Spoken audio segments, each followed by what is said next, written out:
ஹாய்ங்க. Monday மத்தியானத்துல vlog எடுத்துகிட்ருக்கேன். ஒரு 3 மணிக்கு அந்த மாதிரி நானும் ரெடி ஆகிட்டோம். எங்கன்னு பார்த்தீங்கன்னா, ஃபஸ்ட்டு ரேஷன் கடைக்கு போயிட்டு அப்புறம் அக்கா வீட்டுக்கு போகணும். நானும் அக்கா 2 பேரும் சேர்ந்து கொஞ்சம் வெளில போக வேண்டிய ஒர்க் இருக்கிறதுனால, ரேஷன் கடை ஒர்க்லாம் முடிச்சுட்டு அக்கா வீட்டுக்கு வந்தாச்சுங்க. அவளும் டீ வச்சிருந்தா டீ குடிச்சிட்டு, அத்தை வந்து பார்த்தீங்கன்னா, மகள்குட்டிக்கு வந்து சந்தையில் வந்து வீட்டுக்கு போடுற ட்ரெஸ்லாம் வாங்கிட்டு வந்தேன்னு சொன்னாங்க. அதையும் எடுத்து காட்டிட்டு இருந்தாங்க. அதையும் பார்த்துட்டு அம்மா வந்து குளிக்க வச்சுருந்தாங்க மகள்குட்டியை. அவனுக்கு வந்து நான் பொட்டு வச்சு ஐப்ரோவெல்லாம் போட்டு விட்டுருந்தேன். ஆட்டிகிட்டே இருந்தான். அப்புறம் அப்படியே போட்டாச்சு. அக்கா ரெடி ஆகிற கேப்பில் மகள்குட்டியை வெளில வச்சு கொஞ்சம் நடந்துட்டு இருந்தாங்க. அப்புறம் இந்த வர சாட்டர்டே பார்த்தீங்கன்னா, எங்கள் அம்ச்சி பெரியம்மா பெரியப்பாக்கெலாம் வந்து சாமி கும்பிட்றவங்க.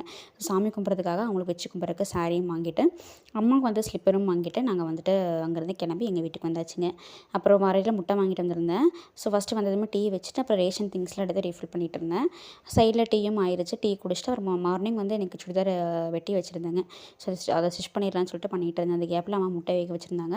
அது 2ஆக கட் பண்ணி தோசைக்கல்ல வந்துட்டு போட்டு ஃப்ரை மாதிரி பண்ணிவிட்டு, மார்னிங் வந்து காலிஃப்ளவர் பட்டாணிலாம் போட்டு குழம்பு வச்சுருந்தாங்க. அதோட டின்னர் முடிச்சாச்சு.